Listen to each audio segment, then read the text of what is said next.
భద్రాద్రి కొత్తగూడెం జిల్లా అశ్వాపురం మండలంలో తహసీల్దార్ స్వర్ణ అధ్యక్షతన భూభారతి చట్టంపై రైతులకు అవగాహన సదస్సు నిర్వహించారు. కార్యక్రమానికి ముఖ్య అతిథిగా జిల్లా కలెక్టర్ జితేష్ వి పాటిల్ పాల్గొని మాట్లాడుతూ భూభారతి చట్టం వల్ల రైతులకు ఎంతో మేలు జరుగుతుందని, రైతులు తమ గ్రామంలో జరిగే రైతు సదస్సులో రైతులు తమ సమస్యలను తెలియపరిస్తే పరిష్కరించబడతాయని ఆయన తెలిపారు.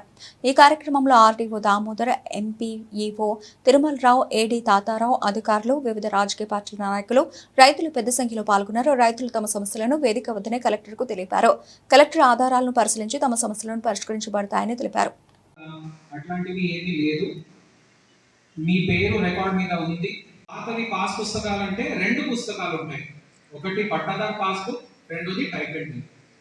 సో కాలం మారింది కాబట్టి ఏం అవసరం మనకి రైతులకి అది పడుతుందో దాన్ని బట్టి చట్టాలు తయారైనాయి. అండ్ ఆ విధంగా రైతులకి మేలు జరిగింది.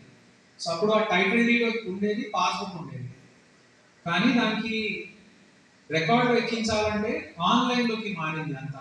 ఎందుకంటే పాస్ పుస్తకాల్లో ఇష్టం విధంగా ఏదో కట్ చేసుకొని రాసుకోవడం వచ్చే విధంగా ఇప్పుడు ఒక చాలా మంచి అడుగు దీంట్లో వస్తుంది. సో ఆర్ఓఆర్ అంటే రికార్డ్ ఆఫ్ రైట్స్, అంటే మనకి హక్కులకి ఉన్న లెక్క. సో ప్రతిసారి రైతులకి ఎటువంటి హక్కులు ఉంటాయో భూముల మీద దానికి రికార్డ్ మనం రాసుకుంటూ పోతాము. సో ఈ చట్టం ఏవైతే ఉందో ఆ రికార్డులు ఎట్లా తయారు కావాలి, దానికి సవరణ ఎట్లా చేయాలి, ఎవరిది హక్కు ఎట్లా నమోదు కావాలి, ఎవరు నమోదు చేయాలి, ఇవన్నీ హక్కులు మనకి దానికి ఒక ప్రణాళిక ఏర్పాటు చేస్తుంది. సపోజ్ ఇక్కడ గోపాలపురం తీసుకుంటే స్వాతంత్రానికి ముందు నుంచి అంటే 70 సంవత్సరాల పైనుంచి ఆ భూమి మీద ఉంటున్నారు సార్. వాళ్ళు ఇప్పటికీ హక్కు పత్రాలు ఇవ్వలేదు సార్. భూమి మీద అడుగుదారులుగా వాళ్ళే ఉంటున్నారు. శిస్తు పెట్టినప్పుడు శిస్తు కూడా కలుపుకున్నారు, దానికి సంబంధించిన కాగితాలు ఎన్నో ఉన్నాయి సార్. ఇప్పుడు వాళ్ళకి పాస్ పుస్తకాలు ఇవ్వలేదు సార్. అదే ఇప్పుడు వాళ్ళందరికీ నా ఒకటే విజ్ఞప్తి, మీరు దయచేసి మీ కాగితాలు జాగ్రత్తగా ఉంచండి. ఎందుకంటే ఉట్టి మాటలతో మేము న్యాయం చేయలేము ఎవరికి కూడా, అది అన్యాయంగా జరుగుతుంది. కాబట్టి శిస్తు రిసీప్ట్లు కట్టారంటే ఇంకా వేరే కాగితాలు ఏదైతే ఉన్నాయంటే మీరు దయచేసి మీ దగ్గర కాపాడుకొని ఉంచండి. అది పరిశీలించి ఎవరికి ఏ హక్కు రావాలో మేము అట్లా నిర్ణయం తీసుకుంటూ పోతాం. Thank you.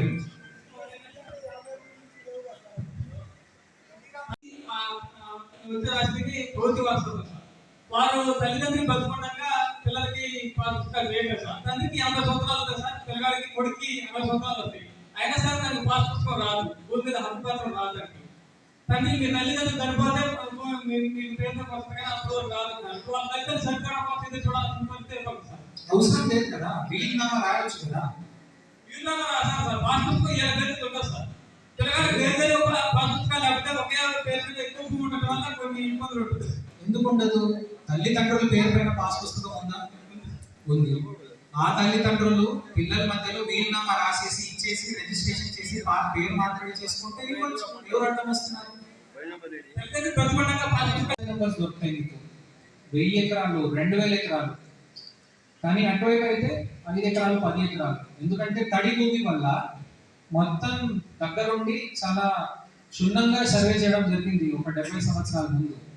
మన దగ్గర ఏమైందంటే అక్కడ ఎవరో దుంతలేరు, ఎట్లాగో రాట్రప్పలు ఉన్నాయి కాబట్టి జస్ట్ 1000-2000 ఎకరాలది ఒక సర్వే చేయడం జరిగింది. కానీ ఇప్పుడు మీరందరు రైతులు కష్టపడి ఆ రాళ్ళు సరి తీసేసి బోర్ పాతేసి లేదా కెనాల్ ద్వారా నీరు తీసుకొచ్చి మీరు కష్టపడి దానికి మంచి భూమి తయారైంది. కానీ ఇప్పుడు ఏమవుతుంది, నక్షా లేదా మ్యాప్ అడిగితే లేకుండా అయిపోయింది. 2000 ఎకరాలు ఉన్న సర్వే నెంబర్లో బై 1/2 ఆ భూమి ఎక్కడ ఉందంటే దీని తప్ప వేరే మార్గం లేదు. అట్లా అయిన వల్ల మీకు వేరే రకమైన పేరు ఎక్కించాలన్నా కూడా మీరు కోర్టుకే పోవాలి. అట్లాంటి పరిస్థితులు వచ్చాయి. సో ఇప్పుడు ఈ భూభారతి చట్టం ఏం చేస్తుందంటే వారసత్వం, కొనుగోలు, రిజిస్ట్రేషన్, ఇనాం ద్వారా ఓఆర్సి, లేదంటే అసైన్మెంట్, హౌస్ సైట్ అసైన్మెంట్, ఇట్లాంటివి అవన్నీ ఏదైతే ఉండిపోయినాయో దానికి కూడా ఒక మార్గం ఇస్తుంది. నెక్స్ట్, సో ముఖ్యంగా మనకి భూముల మీద ఎలాంటి హక్కులు ఉంటాయో రైతులకి దానికి గుర్తించడానికి ఈ రికార్డ్ తయారవుతుంది. అంటే మనకి 71 చట్టం ఉండేది. ఇప్పుడు భూమి రికార్డు గురించి మనం చరిత్ర చూస్తే 1954 రోజులు అంటే సంవత్సరంలో ఖాస్లా కహాని తయారవుతుంది.